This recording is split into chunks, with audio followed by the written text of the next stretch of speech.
പ്രിയപ്പെട്ട മനഃശാസ്ത്ര ഡോക്ടർക്ക് എനിക്കൊരു പിടിയും കിട്ടുന്നില്ല സാർ.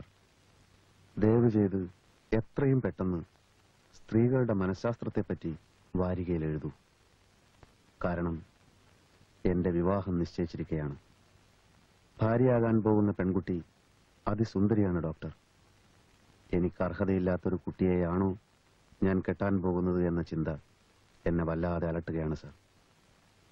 പല പല ഘട്ടങ്ങളിൽ ഡോക്ടർ വാരികയിലൂടെ തന്നിട്ടുള്ള വിലപ്പെട്ട ഉപദേശങ്ങൾക്കനുസരിച്ചാണ് ഞാൻ ജീവിച്ചിട്ടുള്ളത്. എല്ലാറ്റിനും നന്ദി. ആദ്യമായി ഞാൻ ഡോക്ടറോട് ഒരു നഗ്ന സത്യം തുറന്നു പറയട്ടെ. ഞാനൊരു സുന്ദരനേ അല്ല ഡോക്ടർ. കറുത്തിട്ടാണ്. ഉയരവും വളരെ കമ്മിയാണ്.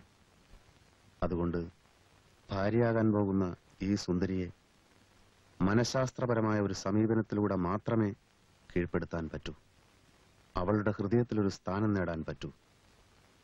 ആദ്യ രാത്രിയിൽ തന്നെ എനിക്കത് സാധിക്കണം. എല്ലാ മാർഗങ്ങളും ഉപദേശിക്കാൻ അപേക്ഷ.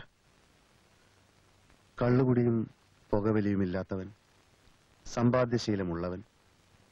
എന്റെ ഈ പ്രത്യേകതകളാണ് ആ കുട്ടിയുടെ വീട്ടുകാരെ ആകർഷിച്ചിരിക്കുന്നതെന്ന് തോന്നുന്നു. അല്ലാതെ എന്നെ ഇഷ്ടപ്പെടാൻ മറ്റൊരു കാരണവും ഞാൻ കാണുന്നില്ല.